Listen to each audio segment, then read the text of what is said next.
If you want to stay in the loop with all things Tekken related, whether it's from the gaming perspective or the community perspective, and overall you want to become a better player at Tekken, consider subscribing to the channel, because that's what we're all about here. So I just want to have a brief discussion on what I learned as a beginner coming into Tekken, and overall how you should tailor your expectations if you're coming in as a new player, possibly from another fighting game, or maybe this is your first fighting game. Now, first things first, if you have problems in other fighting games, Tekken 8 unfortunately is not going to be the fighting game that solves all of these problems. It may have some of these same issues. I mean, there are a lot of non-issues that are made up within the community that do get brought into other games that I genuinely believe like sometimes it just takes you to figure them out and get better at. So if you're tired of playing fighting games where you just feel like you're getting comboed too long, combos are too long and they're too easily executed by your opponent and you can't do it,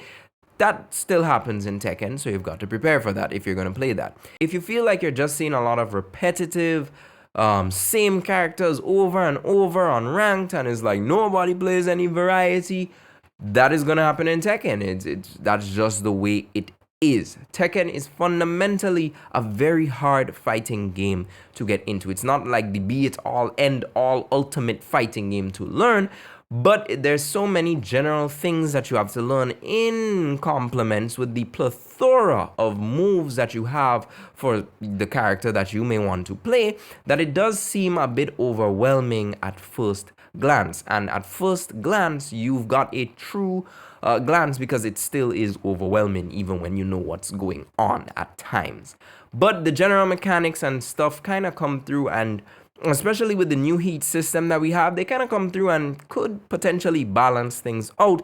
But if you don't want to take the time out to learn them, then you're going to be in a lot of trouble. So if you're a person who wants to boot up a game and you don't really want to think too hard about the many things that you'd have to learn and you just want to press some buttons and be cool, then Tekken is possibly for you in an offline mode.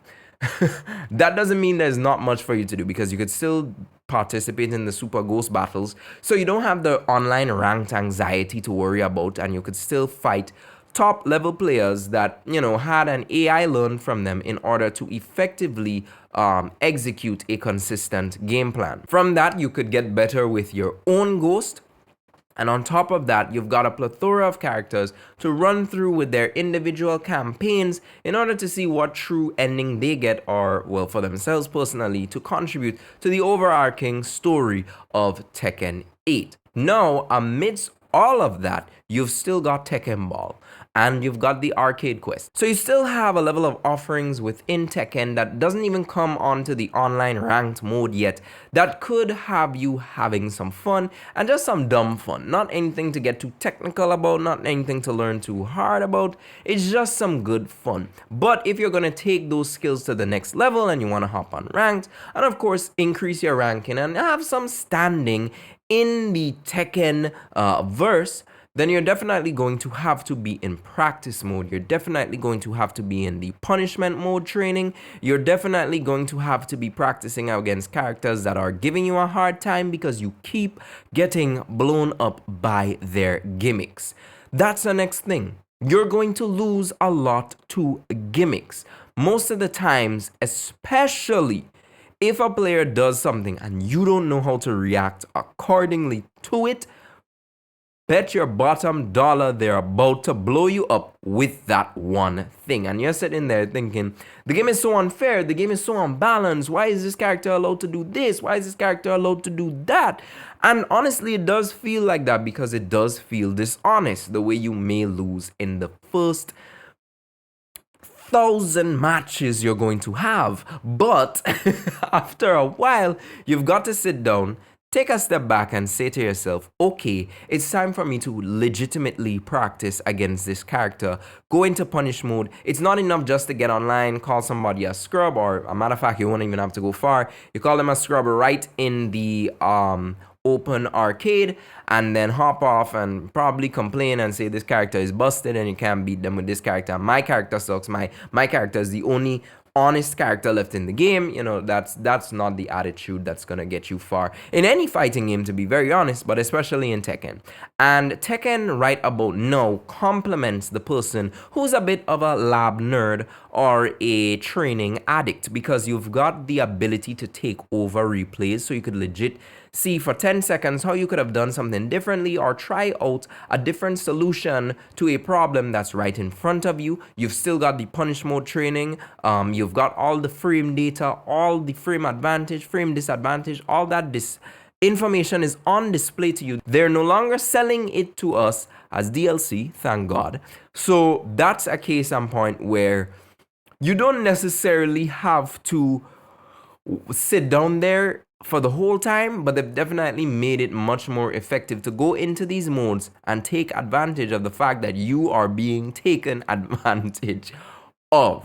Now, one part of Tekken that is left to be seen is the online. In the CBT and the CNT, the online could have been a bit more stable. It was shaky here and there, but overall I had a good experience. I don't think I've had much disconnects, or I had much disconnects, and I never really felt like I got cheated because of lag. I wasn't getting cheated, I was just bad at the game. But going into Tekken 7 has prepared me a bit for what Tekken 8 is going to bring to the table, more so, but I'm still going to have to be in the practice mode, because I'm telling you, Tekken is not a game where you could just simply hoe it out at times, although you can, because especially if somebody expects you to behave in a certain way and you just do the opposite of that and they realize, oh no, he's brain dead, then you've got a legit way to win at times. But obviously, the higher you go, the less that becomes a viable strategy.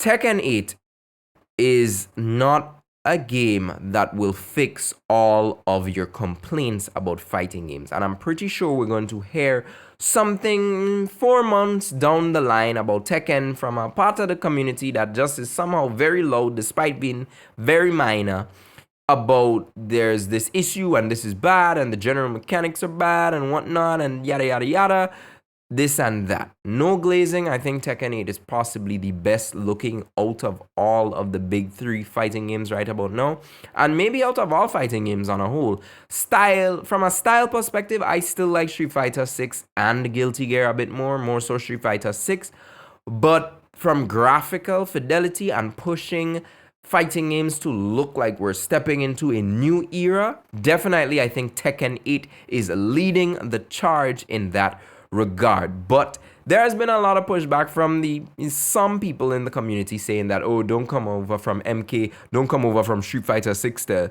Tekken. This is not what do you think this is? This isn't child's play, you know. But it's a case where I think the community has been very welcoming. I'm a newcomer. I went to Tekken 7, started basically from the ground up to build a foundation so I could go into Tekken 8 not completely lost. And it was a case where people were being very supportive. People were able to kind of map out how to approach it. And overall, I enjoyed my experience coming into Tekken, and it's a really cool community.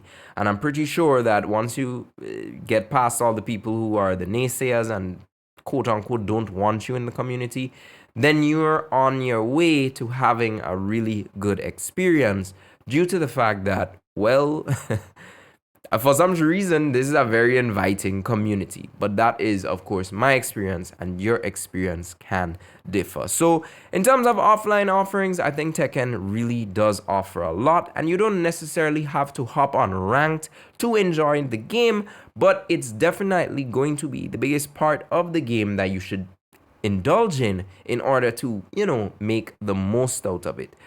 But if it is a case that you don't like to really dedicate all that time to a game, you possibly have problems deciding on sticking with one character and overall trying to learn the game and all of that, general mechanics, and you just wish that you didn't have to learn all of these complicated tasks, then possibly Tekken is not going to be for you. Or possibly come in through the offline content and discover that you don't mind that type of grind at all. But guys, that's all I wanted to discuss with you today. I'm telling you, the content is about to ramp up. I just can't wait till Friday, to be honest. It's gonna be a great time, and I can't wait to share that experience with all of you. And let's see where we go in Tekken 8 from here. But I will see you guys in the next video. But until then, stay gaming.